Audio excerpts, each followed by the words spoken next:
అందరికీ నమస్తే అండి. మన ఛానల్ సబ్స్క్రైబ్ చేయండి. సో మన సత్తెనపల్లి పర్యటనలో జగన్మోహన్ రెడ్డి గారి బుల్లెట్ ప్రూఫ్ కారు వాహనం కింద పడి సింగయ్య అనే వ్యక్తి మృతి చెందాడని చెప్పేసి గుంటూరు ఎస్పీ గారు ముందు ఒకలా చెప్పడం, మళ్ళీ వెనకాల జగన్మోహన్ రెడ్డి గారి కాన్వే కింద పడి చనిపోయారని చెప్పేసి చెప్పడం జరిగింది. సో ఆ కేసు విషయం గత 2 రోజుల క్రితమే దానికి ఫైనల్ జడ్జిమెంట్ వస్తుందని చూస్తూ ఉంటే, సో ఈరోజు మళ్ళా దాన్ని మంగళవారానికి వాయిదా వేయటం అనేది జరిగింది. సో అసలు ఈ కేసు విషయంలో ఏం జరుగుతుందని చెప్పేసి 2 తెలుగు రాష్ట్రాల్లో ఉన్నటువంటి ప్రజలందరూ కూడా ఎదురు చూస్తున్నటువంటి సందర్భం కనబడుతూ ఉంది.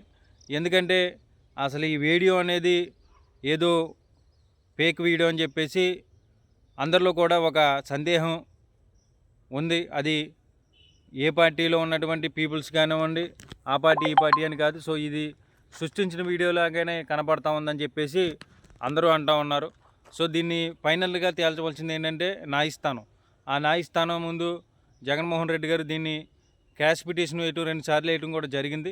సో ఆయనతో పాటు జగన్మోహన్ రెడ్డి గారిని, విడదల రజనీ గారిని, అంబటి రాంబాబు గారిని, పేర్ని నాని గారిని, దేవినేని అవినాష్ గారిని కూడా ఈ కేసులో చేర్చడం కూడా జరిగింది.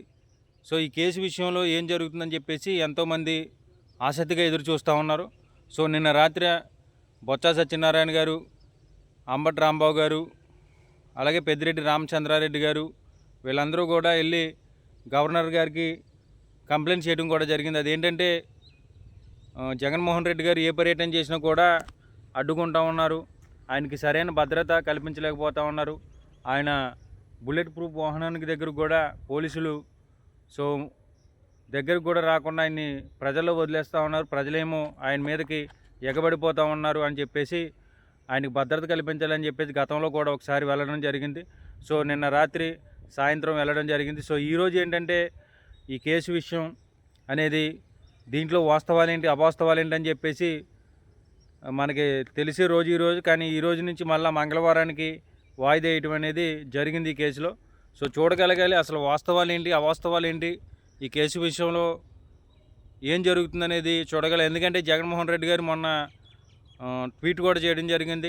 మా కార్యకర్తలను పంపించాం, మా నాయకులను పంపించాం, ఆ కుటుంబానికి అండగా ఉంటా ఉన్నాం, ఆ కుటుంబానికి మేము ఆర్థిక సాయం చేసాం అని జగన్మోహన్ రెడ్డి గారు మొన్న ట్విట్టర్లో పెట్టినటువంటి ఒక పోస్ట్ ద్వారాగా మనకు అర్థమవుతోంది.